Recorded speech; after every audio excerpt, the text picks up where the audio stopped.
विराजा जी। संतरामपुर में देखो यहाँ भला विराजा जी। संतरामपुर में देखो यहाँ भला विराजा जी। रस से भरी रे गुरुवाणी लागे, गुरुवाणी लागे बने प्यारी प्यारी सुनील सागर वाणी लागे। मीठे रस से भरो रे, मीठे रस से भरी रे गुरुवाणी लागे, गुरुवाणी लागे मने सुनील सागर वाणी बड़ी प्यारी लागे। चाकर रख लो सुनील सा, चाकर रख लो, चाकर रख लो गुरु सा, चाकर रख लो। उतारो उतारो उतारो बहुत बड़ो उपकार मने चाकर रख लो। और चाकर रख लो गुरु जी नौकर रख।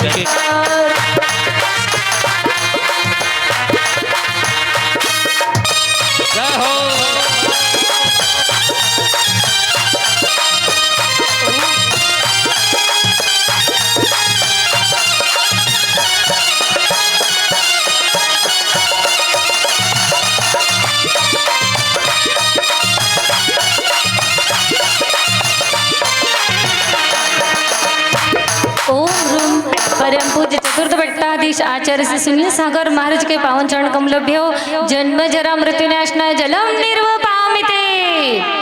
देखिए आप लोगों का उत्सव नहीं होगा, उत्साह नहीं होगा तो पूजन करने में मजा। बाबा दो नीचे को मारा भैया, बाबा दो नीचे को तमे ही जो तो, तमे ही जो तो तमे ही जाओ गुरुरा भैया। बाबा दो नीचे को रे मारा भैया, बाबा दो नीचे को।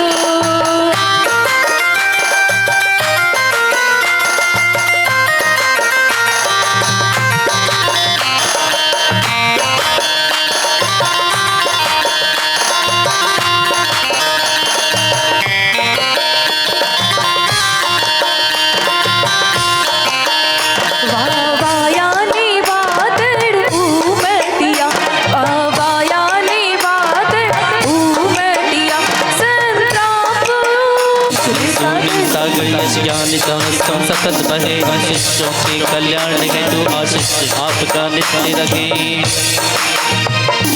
ओम रूम परम पूज्य चतुर्थ भट्टाधीश आचार्य श्री सुनील सागर महाराज के पावन चरण कमलभ्यो संसार ताप विनाशनाय चंदनम निर्वपामिते।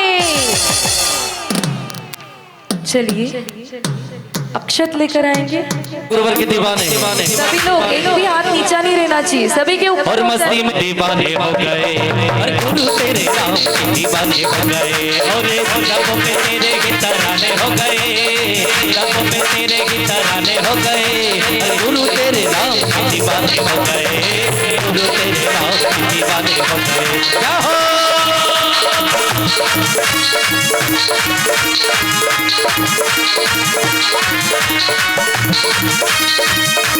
भट्टाधीश आचार्य श्री सुनील सागर महाराज के पावन चरण कमलभ्यो अखंड अक्षत पद प्राप्त अक्षतम निर्वपामिते। चलिए पुष्प लेकर आ जाएंगे शीघ्रता।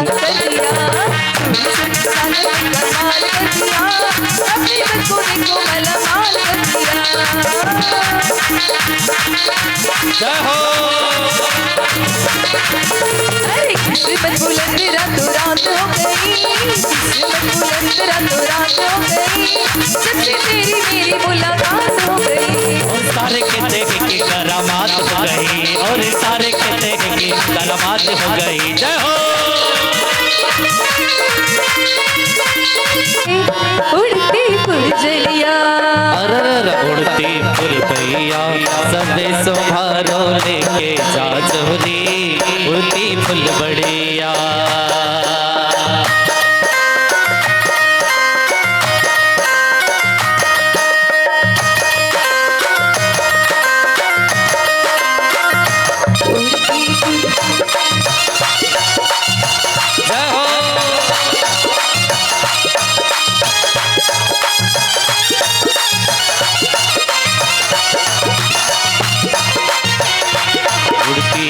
भैया संदेशो मारो लेके छाजोरी उड़ती फुल भैया उड़ती फुल भैया संदेशो मारो लेके छाजोरी उड़ती फुल भैया।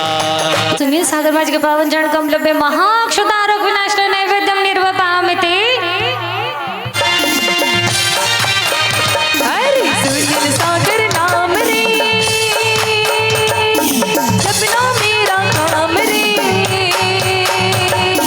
सुनील सागर नाम रे जपो सुबह शाम रे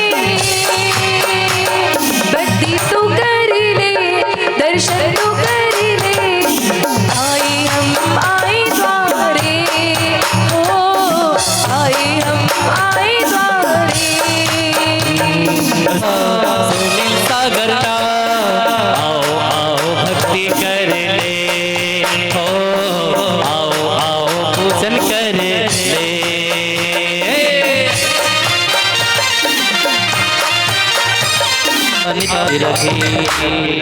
ओम ब्रूम परम पूज्य चतुर्थ भट्टाधीश आचार्य श्री सुनील सागर माझ के पावन चरण कमलभ्यो महामोहंधकार विनाशनाय दीपम निर्वपामिते।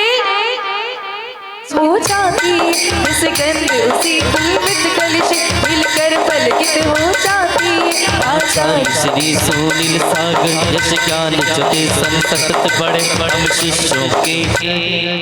ओम रूम परम पूज्य चतुर्थ भट्टाधीश आचार्य श्री सुनील सागर माझ के पावन चरण कमलभ्यो अष्टकर्मा दहनाय धूपम निर्वपामिते।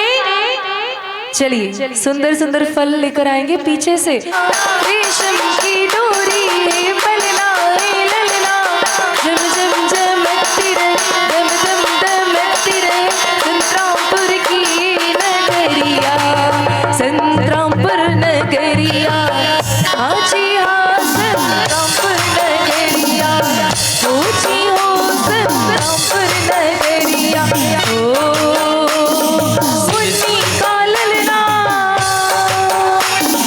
झूले बलना मुन्नी का ललना झूले बलना रेशम की डोरी बलना ललना तुम रहे आँखी जनधड़ साधक सुचिता का ब्रह्म विलास चरे जो आचार्य श्री सुनील सागर जी यश गाने जो सतत करे जो हम भी शिष्यों के कल्याण हेतु आशीष आपका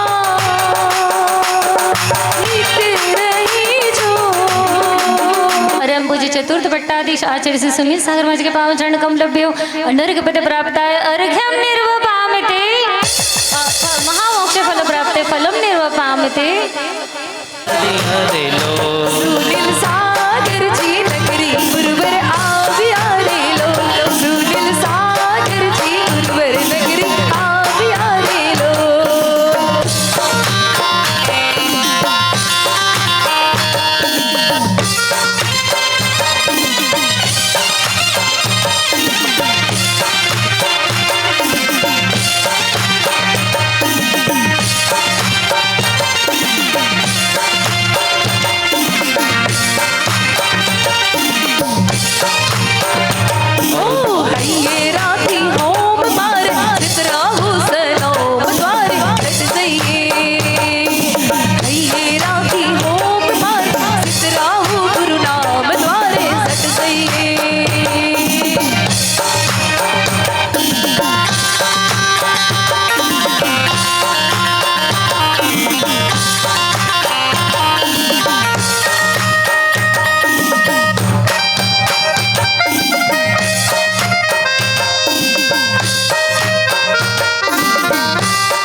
पड़े हम शिष्यों के कल्याण हेतु आशीष आपका नित्य रखे।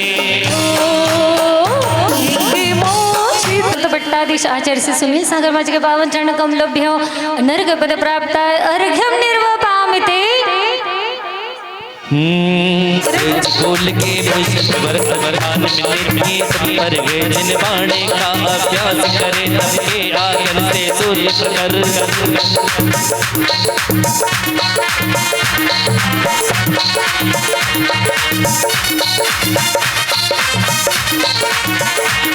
शास्त्री की परीक्षा देते ही यह बीच दिगंबर तार लिया जन्मत गुरु के श्री चरणों में जिन दीक्षा को स्वीकार किया जो पथिक विश्व का सूर्य बना अमृत का अमृत पुण्य दिया के सबल रसायन से स्टोक देश बर्बाद किया धरती से मुक्ति पाकर हम पीछे इतिहास रचा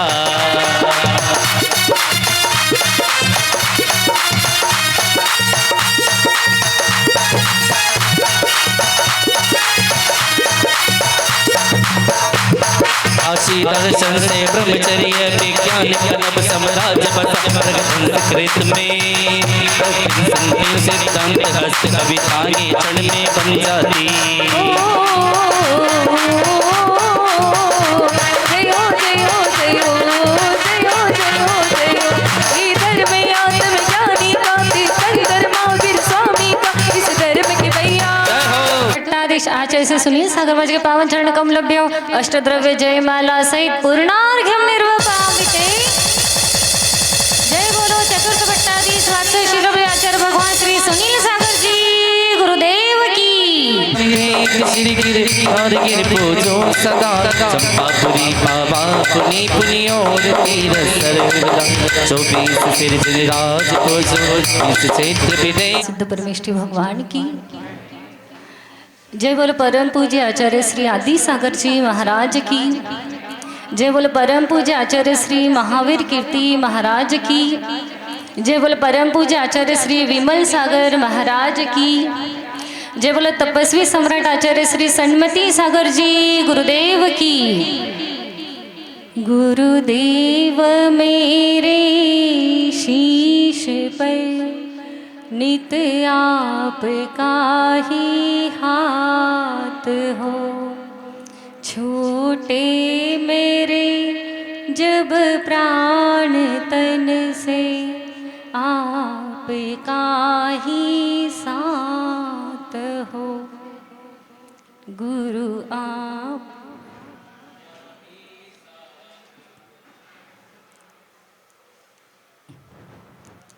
जय बोलो चतुर्थ पट्टाधीश आचार्य भगवान श्री सुनील सागर जी गुरुदेव की।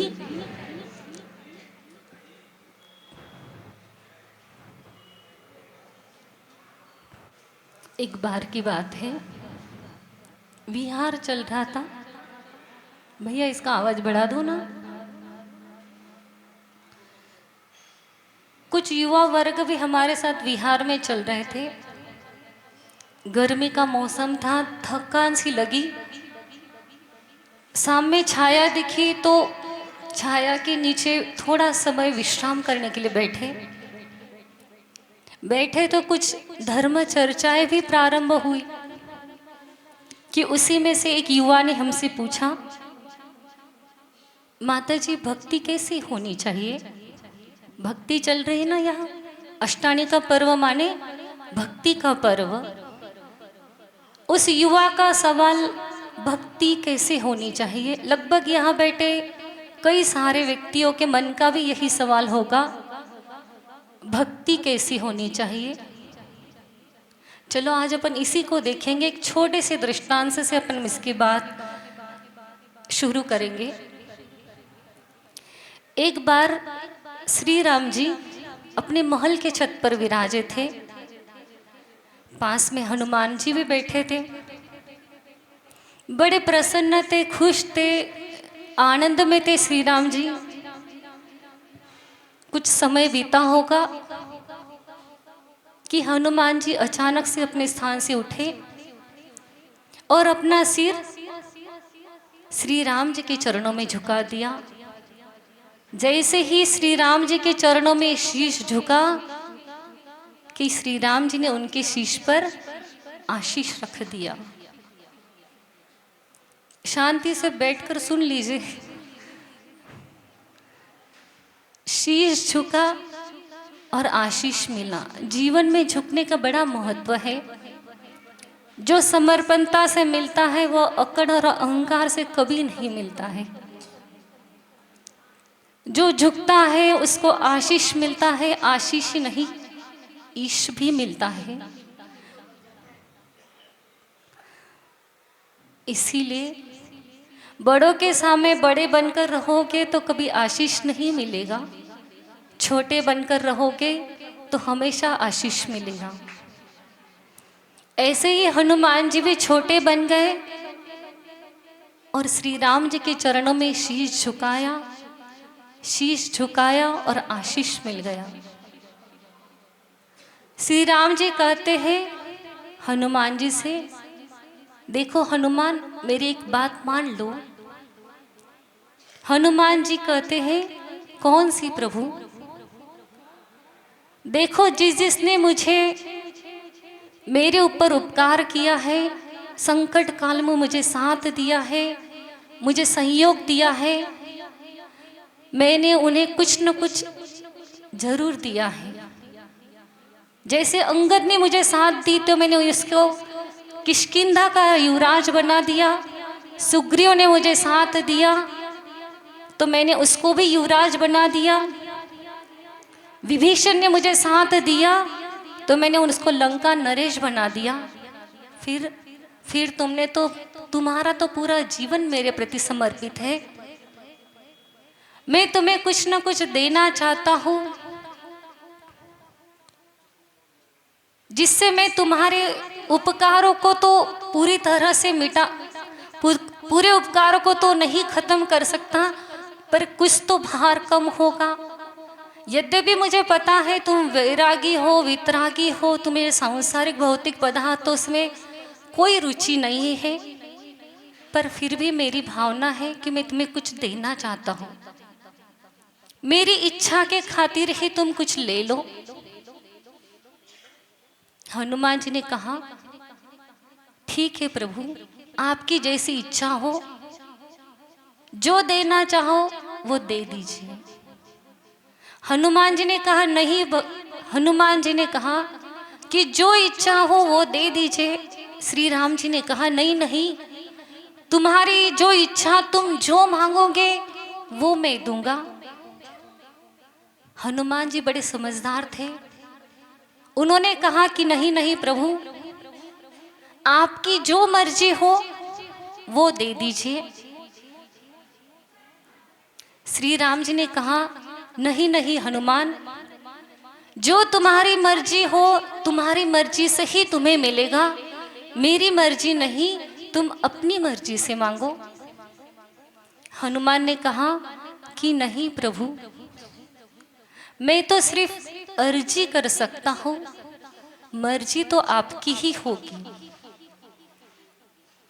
श्री राम जी के कहा कि नहीं नहीं, मर्जी तो तुम्हारी होगी। बोलो तुम्हें कौन सा पद चाहिए? इंद्र का पद, कुबेर का पद, चक्रवर्ती का पद, कौन सा पद चाहिए तुम्हें? बोलो मुझे। हनुमान जी ने कहा भगवान, पद तो भक्ति में बाधा उत्पन्न करता है। जहां पद आता है वहां अहंकार आता है, क्योंकि पद और मद दोनों सगे भाई होते हैं। इसीलिए मुझे कोई पद नहीं चाहिए। श्री राम जी ने कहा कि देखो मुझे नहीं पता, तुम्हें तो कोई ना कोई एक पद लेना है, यह मेरी तुम्हारे लिए आज्ञा है, आदेश है, बस इसका तुम्हें पालन करना है। जहां इतनी बड़ी बात, आज्ञा और आदेश आ चुका है, वहां हनुमान जी अब क्या बोल सकते थे? कहा ठीक है प्रभु, आपकी जैसी इच्छा।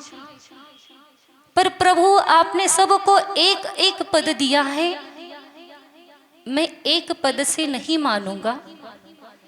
सबको आपने एक एक पद देकर राजी किया है, पर मैं एक पद से राजी नहीं होऊंगा। मुझे तो 2 पद चाहिए। यह बात सुननी थी कि श्री राम जी बड़े खुश हुए। चलो आखिरकार लाइन पर तो आया। बोले अरे हनुमान, 2 क्या 4 पद ले ले, बोल कौन से पद चाहिए तुझे। हनुमान जी बोले नहीं प्रभु, 4 नहीं, सिर्फ और सिर्फ 2 पद चाहिए। अच्छा ठीक है, बोलो कौन से 2 पद चाहिए। हनुमान जी ने धीरे से कहा, प्रभु सच में दोगे तो सही ना। कही नहीं नहीं, विश्वास करो, इतना तो विश्वास करो, मांगो कौन से 2 पद चाहिए है तुम्हें। हनुमान जी ने जैसे ही यह सुना, सीधा अपने आसन से उठे और श्री राम जी के दोनों चरण पकड़ लिए और कहा कि भगवान, मुझे आपके ये 2 पद चाहिए, ये 2 चरण चाहिए, इसके अलावा संसार में कोई पद नहीं चाहिए। संसार में सर्वश्रेष्ठ अगर कोई पद है तो आपके ये 2 पद है। जिसके पास ये 2 पद मिलते रहेंगे उसकी जीवन में बड़े से बड़े पद आराम से मिलते रहेंगे, और जिसके पास ये पद नहीं उसके पास बड़े बड़े पद मिलते हुए छूटते हुए देर नहीं लगेगी। संसार के पद तो संसारियों को दे दो प्रभु, मुझे तो सिर्फ और सिर्फ आपके 2 पद चाहिए है। यह चर्चा जब उन युवाओं के सामने चल रही थी तो उन युवाओं में से एक लड़के ने सहज झट से कह दिया कि माताजी क्षमा करिए, क्या एक सवाल हम पूछ सकते हैं। मैंने कहा हाँ।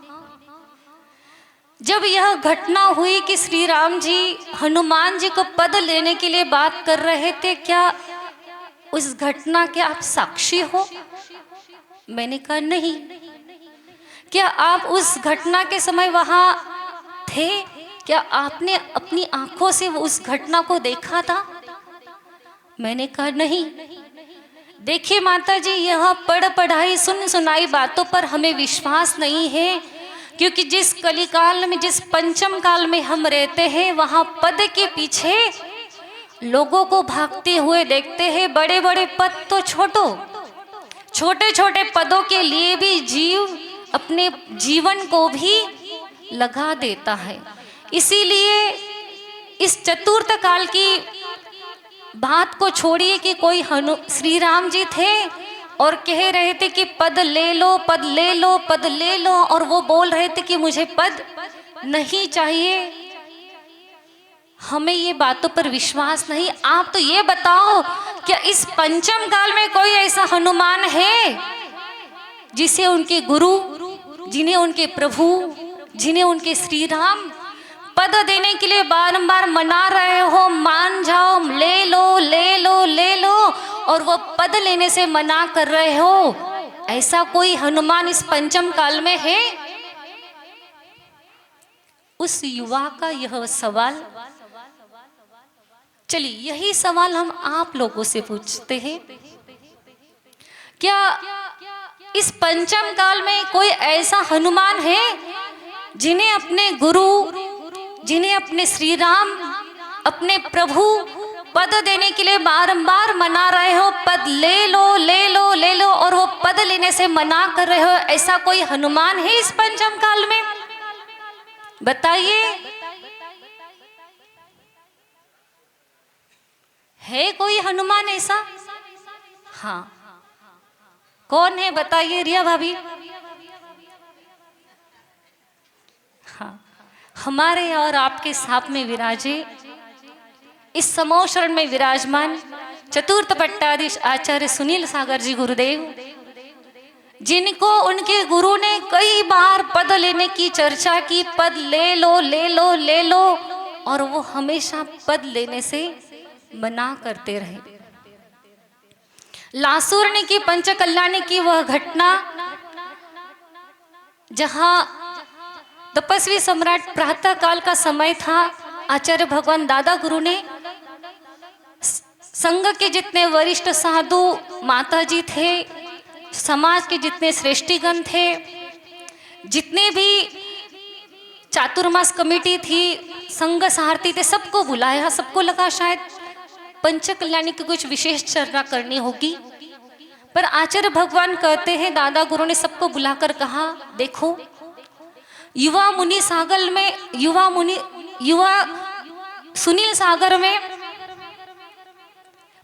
विचारों की विशुद्धि, ज्ञान की गहराई, चारित्र की चमक है। उनका रत्नत्रय उत्कृष्ट है। वे हर दृष्टिकोण से योग्य है, चाहे श्रावक की दृष्टि से हो, चाहे श्रमण की दृष्टि से हो। पिछले कई दिनों से हमारा स्वास्थ्य अनुकूल नहीं चल रहा है। सुनील सागर में सब वे योग्यता है जो आचार्य बनने के लिए आगमोचित है। हमारी भावना है कि हमारा आचार्य पद का भार सुनील सागर के सशक्त कांधों पर सौंपकर हम निर्भर होना चाहते हैं, और हमें पता है कि वो इसका अच्छे से निर्वहन कर लेगा। साथ ही साथ सबसे बड़ा पट्टाचार्य पद का दायित्व भी हम उसके सशक्त कांधों पर सौंपकर इस भार से मुक्त होना चाहते हैं, जिसके कारण फिर हम अपनी आत्मा शांति, आत्मा आराधना निर्विकल्पता से कर पाएंगे। इसमें किसी का कोई सवाल तो बहुत दूर की बात थी। इस बात को सुनने के बाद वहां जितने साधु से लेकर श्रावक से लेकर जितने बैठे थे, सब खुश हो गए। कहा कि आपने तो हमारी मन की बात कही, यही होना चाहिए था। इतना ही नहीं, आचार्य भगवान दादा गुरु ने उस दिन आचार्य भगवान से कहा कि जाओ पूरे संघ को प्रतिक्रमण करवाओ। आचार्य श्री भी विचार में कि आज मुझसे क्यों प्रतिक्रमण करवा रहे। हाँ, इतना जरूर है कि उनका स्वास्थ्य ठीक नहीं, पर इतना भी ठीक नहीं है कि वो आज प्रतिक्रमण ना कर पाए। पर फिर भी गुरु आज्ञा, प्रतिक्रमण करवाए, और ऐसा प्रतिक्रमण करवाए हुबहूब जैसे सन्मति सागर महाराज जी करवाते थे, सेम वैसा ही प्रतिक्रमण करवाया, जिसे देखकर दादा गुरु बहुत खुश हुए और विश्वास कि जिसको पद दे रहा हूं सही योग्य है। अब इतनी बड़ी बात, आचार्य पद, पट्टाचार्य पद देने की बात छुपी थोड़ी ना रह सकती थी। पंच कल्याणक में वह महोत्सव मनाया जाने वाला था। यह बात वायु की तरह पूरे लासूर्ण में फैल गई। फैलते फैलते आचार्य भगवान के कानों तक फैल गई। जैसे ही इनको पता चला, अपने स्थान से उठे, अपने स्थान से निकले और सीधा दादा गुरु के कक्ष की तरफ दौड़ते हुए निकल पड़े। जैसे चतुर्थ काल में श्री राम जी ने जब पद लेने के लिए बारंबार हनुमान को मनाया और उन्होंने पद लेने से मना किया, कहा कि मुझे कोई पद नहीं चाहिए, मुझे सिर्फ और सिर्फ आपके 2 पद चाहिए, आपके 2 चरण यही चाहिए। बस ऐसी ही घटना, जिस समय आचार्य भगवान को पता चला कि पद देने की बात चल रही है, इस घटना को, इस बात को सुनते ही सीधा आचार्य सन्मति सागर महाराज के कक्ष में गए और जाते ही उनके चरण दोनों पकड़ लिए और कहा कि भगवान, मुझसे कोई गलती हो गई है, मुझसे कोई अपराध हो गया है, कठोर से कठोर प्रायश्चित दे दीजिए, पर मुझे कोई पद नहीं चाहिए, मुझे सिर्फ और सिर्फ आपके ये 2 पद चाहिए, आपके 2 चरण चाहिए। इसके अलावा मुझे कोई आचार्य पद और पट्टाचार्य पद, ये दोनों पद नहीं चाहिए, मुझे सिर्फ और सिर्फ आपके 2 पद चाहिए। खूब रोए, खूब बताया, दादा गुरु कहाँ मानते।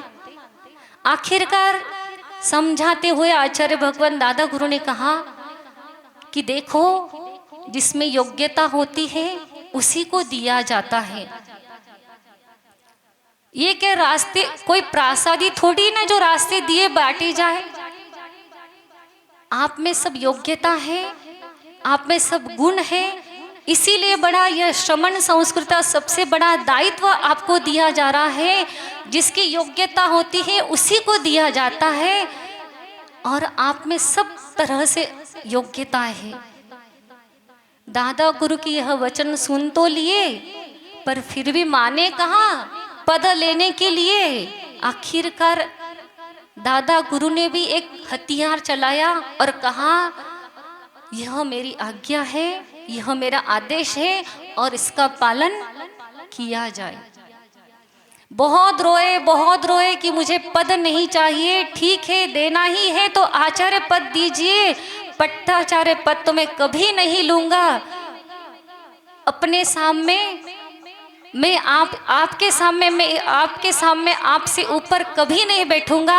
आपकी चरण की धूल हूँ, रज हूँ, मैं तो आपका सेवक हूँ, मैं तो आपका शिष्य हूँ, आपसे ऊपर तो कभी नहीं बैठूंगा।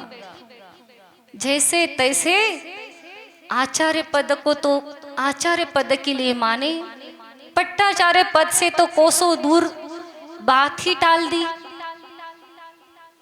दादा गुरु को लगा ठीक है, कम से कम आचार्य पद के लिए तो मान गया, पट्टाचार्य पद के लिए भी एक दिन मना लूंगा।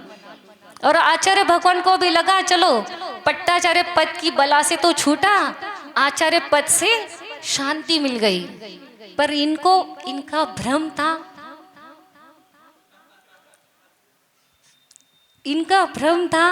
कि मुझे आचार्य पद देकर दादा गुरु संतुष्ट हो गए हैं। संतुष्ट नहीं हुए थे। उनका हर कदम, हर पल, हर सोच आचार्य पट्टाचार्य पद देने के लिए हर कार्य उनका चल रहा था। नियमित वो हर ऐसा दृश्य बनाते गए, साबित करते गए कि मेरा भविष्य का उत्तराधिकारी अगर कोई होगा तो चतुर्थ पट्टाधीश आचार्य भगवान सुनील सागर ही होगा। परम पूजा सुनील सागर जी महाराज की जय हो।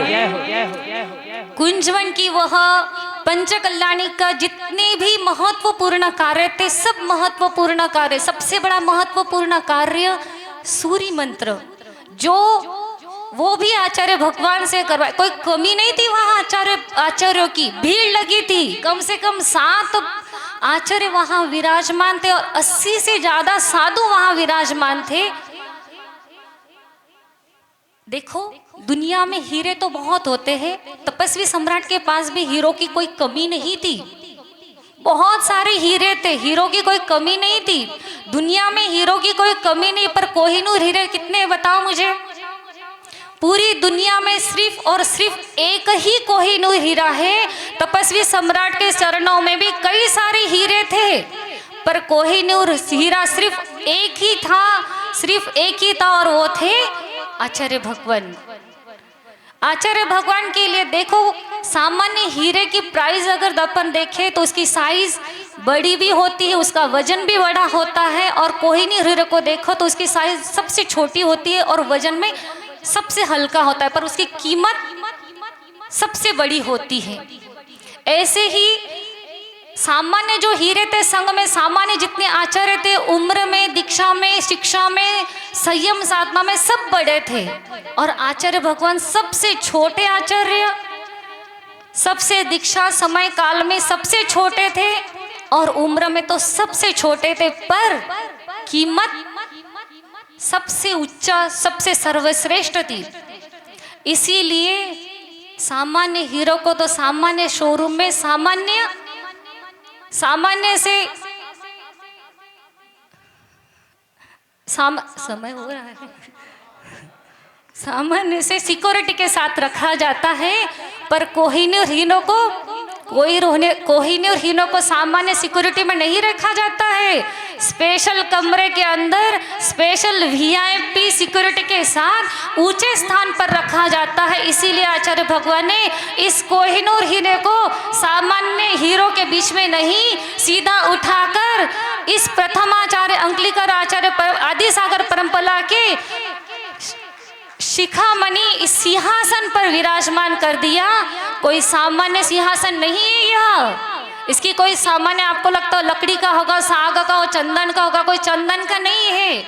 सामान्य कोहिनूर हीरो की तो सिक्योरिटी करने के लिए सामान्य आप जैसे आदमी लगते हैं, पर कोई इस हीरे की, इस कोहिनूर हीरे की सिक्योरिटी करने के लिए, इस सिंहासन पर बैठने के लिए कोई सामान्य व्यक्ति नहीं बैठ सकता। इस पर जो महापुरुष होता है वही इस सिंहासन पर बैठ पाएगा, क्योंकि इसकी सिक्योरिटी कोई सामान्य व्यक्ति नहीं करते हैं। स्वर्ग के साक्षात देवी देवता इस सिंहासन पर बैठने वाले की सुरक्षा करते हैं।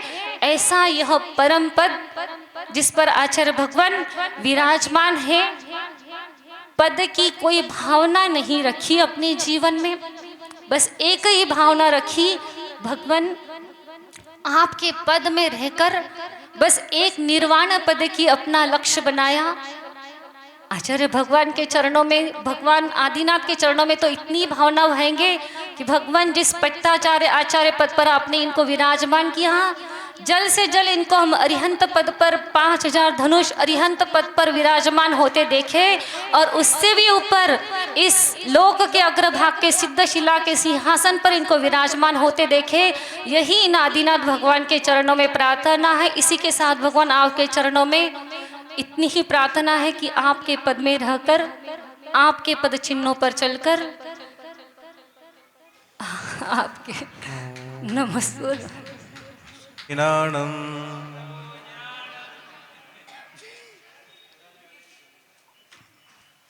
एक मच्छर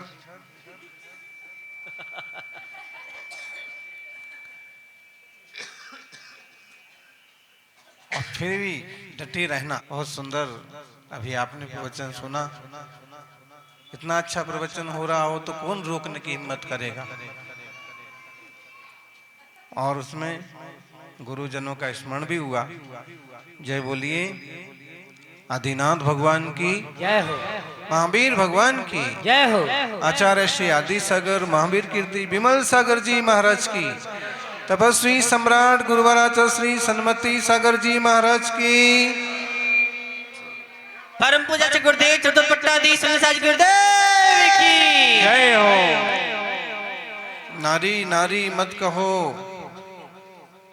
नारी नर की खान, नारी ने ही जने हैं तीर्थंकर भगवान।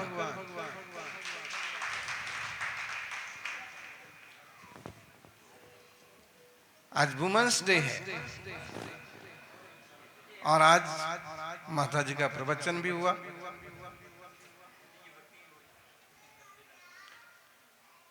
सच है, कम मत समझिए, क्योंकि सृष्टि पर दो जो खास शब्द हैं, नर और नारी। नर में तो कोई खास मात्रा नहीं है, और है तो सिंगल आ है नर। और नारी में देखें तो दो मात्रा है, ना में भी मात्रा और री में भी मात्रा है। ना में जो आ की मात्रा है वो सिखाती है अनुशासन, और री ई की जो मात्रा है वो सिखाती है मर्यादा।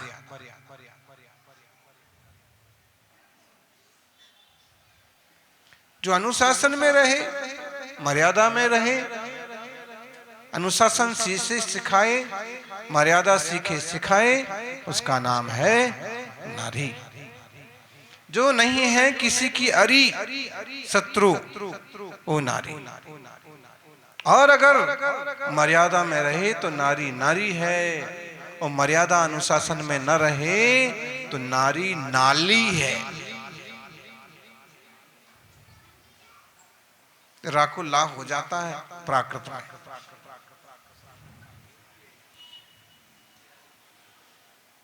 अनुशासन परिवार चलता है, समाज में प्रतिष्ठा बढ़ती है।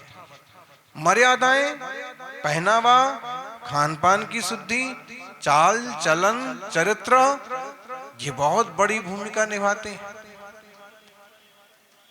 और सती, सावित्री, सीता, चंद्रा, अंजना जैसे पात्र इन गुणों के कारण से जग प्रसिद्ध हो जाते हैं।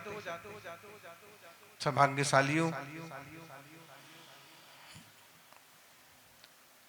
ऐसी मातृशक्ति को सिद्ध चक्र की पूजा में भी याद किया, और एक अर्घ चढ़ाया जाएगा।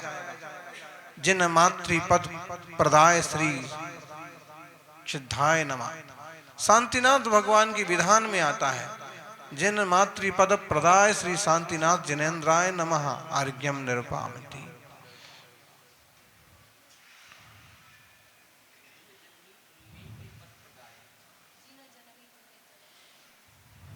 जिन जननी तुल्लैक पद प्रदाय। निश्चित रूप से नारी शक्ति अपने अनुशासन, मर्यादा, धैर्य, साहस और सहनशीलता जैसे गुणों को बढ़ाए, जिससे एक श्रेष्ठ समाज की संरचना हो की मंगल भावना। भगवान जनेन्द्र से प्रार्थना की जाती है, तव पादौ मम हृदय तव पदोदय नीलम तिष्ठतु जनेन्द्र तावत यावन निर्वाण संप्राप्ति। एक पद नहीं चाहिए, दो दो पद चाहिए। आपके दोनों चरण कमल, तव पादौ मम हृदय, मम हृदय तो पदोदय लीनम, और मेरा हृदय दोनों पद कमलों में लीन रहे। कब तक? यावन निर्वाण क्षम प्राप्ति, जब तक निर्वाण की प्राप्ति ना हो जाए। आचार्य अमृत चंद्र स्वामी ने अमृत कलश में एक सुंदर श्लोक लिखा, एक में भी तत्स्वाद्यम विपदाम अपदाम पदम अपदान्येव भासन्ते।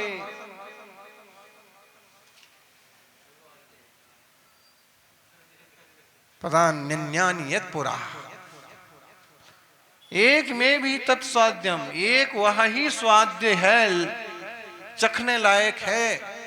अपदा, एक में भी तत्स्वाद्यम विपदाम अपदाम पदम, जिसमें किसी तरह की कोई विपदा नहीं है, ऐसा, जिसमें कोई तरह की आपत नहीं है, ऐसा वह पद ही स्वाद्य है। कौन सा? जिसमें किसी तरह का पद नहीं है, आपद नहीं है, विपदा नहीं है, सिद्ध पद। बाकी संसार के सब पद हैं? आचार्य पद क्यों ना हो, पट्टाचार्य पद क्यों ना हो, उसमें भी कोई ना कोई विपदा करने वाले, आपत करने वाले पैदा। भाई इन्हें क्यों दे दिया, इन्हें क्यों बना दिया। और फिर आचार्य महाराज की शिष्याएं तो एक कुछ ना कुछ तो आचार्यों को विकल्प हो ही जाते हैं। फिर मार्गदर्शन करना, प्रायश्चित आदि देना, सार संभाल करना, पंचाचार का पालन करना और करवाना। पंचाचार परायणा। तब देखा जाए तो पंच परमेष्ठी के पद पूज्य हैं, मोक्ष मार्ग की योग्य भी हैं, लेकिन उसमें भी परिपूर्णता तो नहीं है। परिपूर्णता किसमें है जी गांधी जी? परिपूर्णता तो सिद्ध पद में ही है।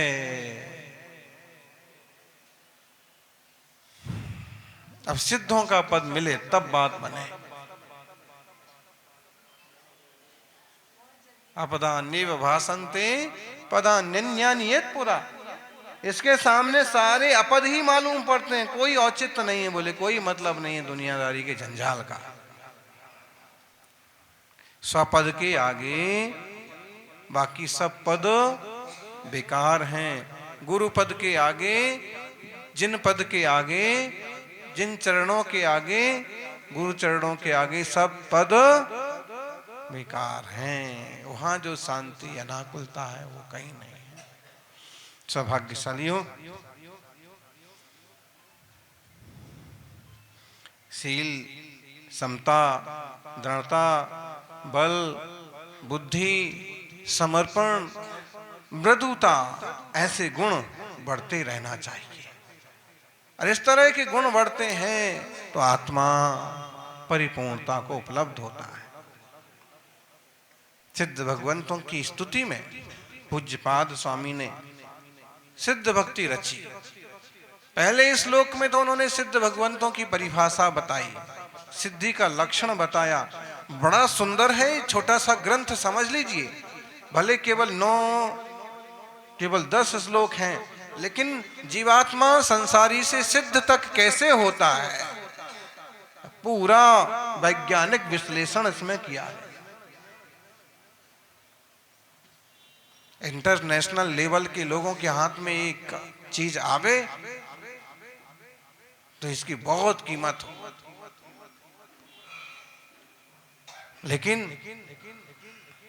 क्या करा जाए। वो कहते हैं ना भावा सिद्ध रिष्टा। सिद्ध हो जाने का मतलब क्या है, लोगों ने अपनी अपनी परिभाषा बना रखी है। बोले सिद्ध हो गए तो सिद्ध पुरुष हैं। वो तो क्या सिद्ध पुरुष हैं, बोले यूं हाथ घुमाते हैं और अंगूठी आ जाती है, वो तो सिद्ध पुरुष हैं। एक कागज पर बिना देखे ही लिखते जाते हैं। ये कैसे सिद्ध हो गए?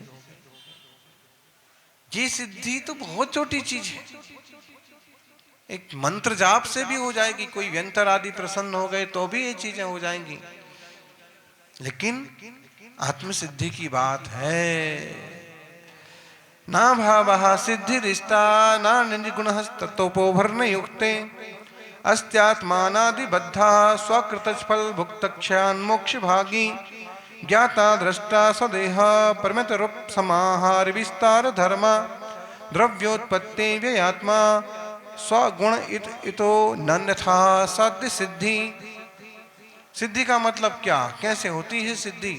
तो बोले ना भावा सिद्धि इष्टः। जैन शासन में वास्तविक अर्थों में सिद्धि का मतलब अभाव नहीं है।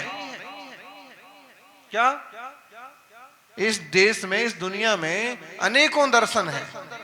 एक बौद्ध दर्शन ऐसा है जो स्वीकार करता है कि अभाव हो जाना, दीपक जलते जलते बुझ गया, बोले दीप निर्माण मेवा, जिसका नाम सिद्धि है। इससे क्या मिला, सब कुछ खत्म हो गया, इसका नाम सिद्धि है? जैनाचार्य कहते नहीं, ना भावा सिद्धि रिष्टा। हमें ऐसी सिद्धि नहीं चाहिए कि हमारा अस्तित्व ही खत्म हो जाए। अपना अस्तित्व कौन खत्म करना चाहता है? सभी का प्रयास अपना अस्तित्व को दिखाना ही तो है। लोग अगर यूं यूं चेहरा करके ऊपर देखते हैं, दिखाते हैं, तो क्या अपना अस्तित्व तो दिखाना चाहते कि भाई मैं भी बैठा हूं। लोग अगर फोटो में अपना चेहरा आगे पीछे करते हैं तो क्या चाहते हो, मैं भी उपस्थित हूं इस फोटो में, पत्रिका में मेरा फोटो छपना चाहिए, सबसे फर्स्ट में छपना चाहिए। मतलब क्या, अस्तित्व दिखाना चाहते हैं। और अस्तित्व समाप्त होने का नाम सिद्धि हो, तो ऐसी सिद्धि कौन चाहेगा? आत्मा का अस्तित्व खत्म नहीं होता है। ना निज हतिस, और अपने गुणों का नाश हो जाने का नाम सिद्धि नहीं है। नैयायिक वैसे से कुछ ऐसे संप्रदाय हैं, ऐसे दर्शन हैं, वो कहते हैं आत्मा की ज्ञान गुण का नाश हो जाना, आनंद गुण के नाश हो जाना, इसका नाम सिद्धि। आत्मा के गुणों का नाश हो गया तो बचा क्या फिर? गुण के बिना गुणी होता है क्या? बोले ना, ये बात भी ठीक नहीं। और सुनो, तप करके कोई भी अपने गुणों का नाश नहीं करना चाहता है। तप करके तो गुण बढ़े, ज्ञान बढ़े, संयम बढ़े, शांति बढ़े, तो तपस्या का कोई अर्थ है? आनंद शांति सुख समाप्त हो जाए तो तपस्या का क्या औचित्य है? इसलिए गुणों का नाश नहीं होता है सिद्धों में, गुण पूरी तरह से प्रकट होते हैं। सिद्ध चक्र की आराधना आप कर रहे हैं। अस्ति अनाथ आत्मा अनादि, और आत्मा अनादि काल से है, और बद्धा अनादि काल से आत्मा है। ऐसा नहीं कि पंचभूतों से मिलके बना हो। पंचभूतों से मिलके शरीर तो बना है, लेकिन जीव आत्मा तो शाश्वत है। नए नए शरीर मिलते हैं और नए नए शरीर में आत्मा जन्म मरण करता हुआ भटकता है। अस्ति आत्मा। अब कोई कहे कि नहीं आत्मा तो सर्वथा शुद्ध है, तो बोले सर्वथा शुद्ध नहीं है। संसार में सर्वथा शुद्ध हो तो ये छोटे बड़े का भेदभाव कैसे हो?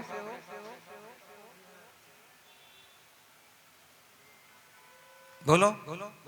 तो बोले ये कर्मों से बंधा हुआ है, अनादिबद्धा, अनादिकाल से कर्मों से आत्मा बंधा हुआ है। कैसे बंधा है? अपने विकारों से, अपने अज्ञान आदि से, वासनाओं से। ये छूटे तो सिद्धि हो। स्वाकृतज फल, एक तो अपने कर्मों का कर्ता भी यही आत्मा ही है और अपने कर्मों के फलों का भोगता भी ये आत्मा ही है। और जब इन कर्मों के करने और भोगने का दोनों का नाश होता है तो मोक्ष पाने वाला भी ये आत्मा है। कितनी सुंदर व्यवस्था, हर चीज का समाधान है। कोई भी धर्म संप्रदाय वाला व्यक्ति हो, उससे बहुत आसानी से समझाया जा सकता है कि भाई बात सही क्या है। आत्मा पर विश्वास ना होने से लोग कुछ भी पाप करते हैं, पुण्य पाप का भरोसा ना होने से लोग कुछ भी करते हैं। तुम्हारे कर्मों के कर्ता तुम हो। देखो श्रीमद् राजचंद्र जी ने 6 बातें आत्मसिद्धि शास्त्र में कही। आत्मा 6, आत्मा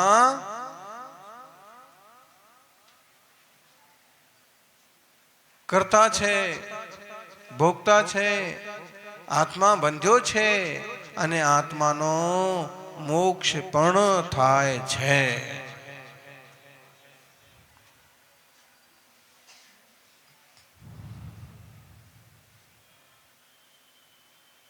આત્મા છે, ક્યાં છે આત્મા?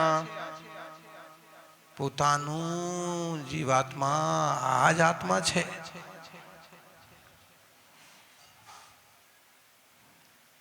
ક્યાંથી આવ્યો આત્મા? ક્યાંથી પણ આવ્યો નથી। આત્મા છે જ, અનાદિકાલથી આત્મા શાશ્વત છે। કર્મોનો આશરો બંધ કરે છે અને નવા નવા ભવામાં જન્મોમાં ભટકે છે। બરોબર છે ને સૈનિક ભાઈ? समझाणु कई मनसू भाई?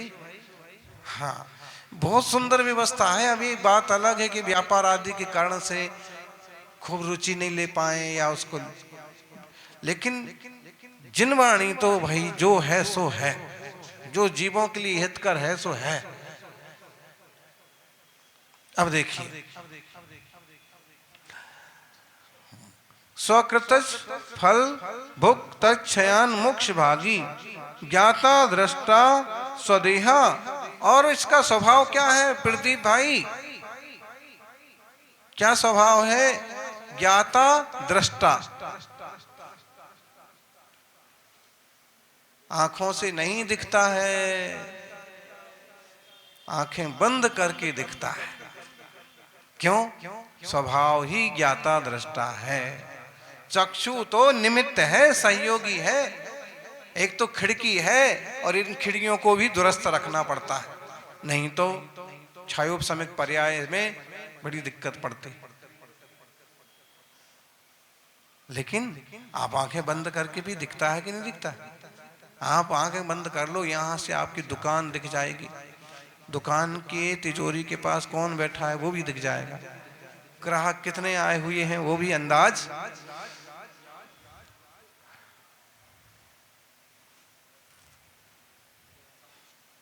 ज्ञाता दृष्टा स्वदेह प्रमाण, ज्ञाता दृष्टा स्वभाव है और स्वदेह प्रमाण। जितना बड़ा शरीर मिलता है उतने में फैल जाता है। वही आत्मा हाथी के शरीर में गया तो हाथी जैसा फैल गया, वही आत्मा चींटी के शरीर में गया तो चींटी जैसे संकुचित होकर रह गया। उदाहरण क्या दिया?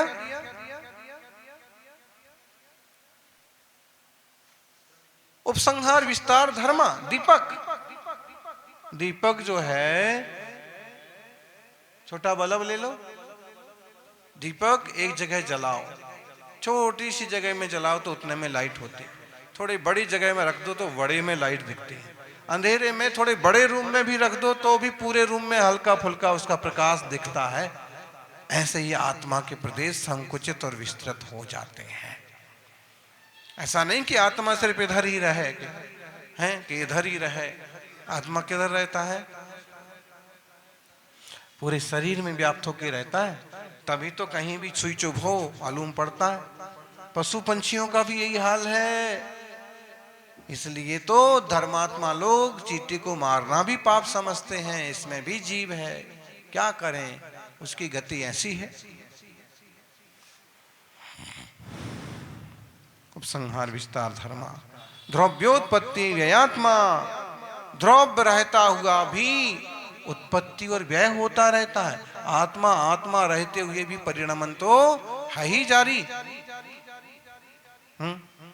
कल एक दिन कम थे, आज एक दिन ज्यादा हो गए आप।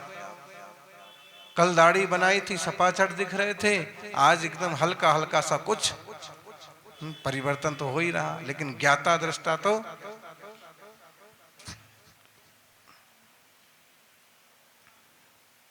द्रव्योत्पत्ति वे आत्मा स्वगुण इतो तो नन था साध्य सिद्धि। और अपने गुणों से युक्त ही है, अपने गुणों का विकास होना ही सिद्धि है। इसके अलावा और कोई सिद्धि का रास्ता नहीं है। इस पर खूब अच्छा मार्गदर्शन हो सकता है। अपन सिर्फ इतना ही समझ लें कि हम स्वयं ही आत्मा है। हूँ स्वयं आत्मा छूं। પોતાના દેહમાં પોતાનું જો જીવ છે તો જ આત્મા છે। આત્મા અવિનાશી છે, મગજમાં નથી, હાર્ટમાં પણ નથી, બધા શરીરમાં વ્યાપ છે।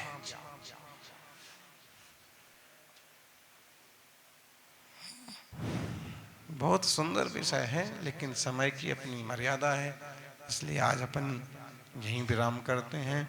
जय बोलिए। भक्ति करवी छे, मेवा मळे कि ना मळे, पण सेवा करवी छे। आणि मुक्ति मळे कि ना मळे, पण 10 भक्ति करवी छे, नंदीसर भक्ति करवी छे, शांति भक्ति करवी छे। એટલે હું બિરમું છું। निश्चित रूप से हाँ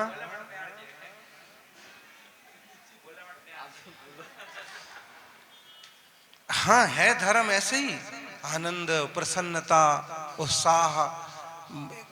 मरे मरे वाला भी धर्म नहीं है कि ऐसे मुंडी नीचे करके वो दुखी की तरह बैठे हैं। वो खुद उदासीन है। खिले हुए फूल को देख करके कोई भी मुस्कुराता है, लेकिन रोते हुए चेहरे को देख करके कोई नहीं मुस्कुराता। इसलिए खिले खिले रहो, खुले खुले रहो और पूरी तरह से कर्म बंधन से खुल के सिद्ध स्वरूप को उपलब्ध हो, यही मंगल भावना। આજનો દિવસ કેવો છે?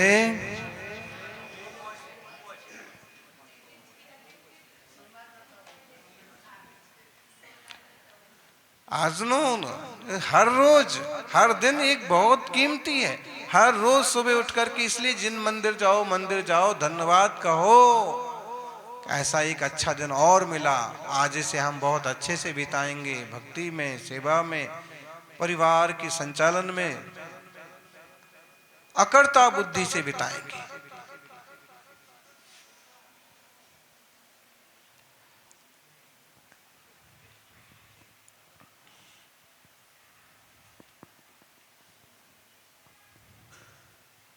कि वो जेवसो जेवो बहु छे, पण टाइमनो अभाव छे।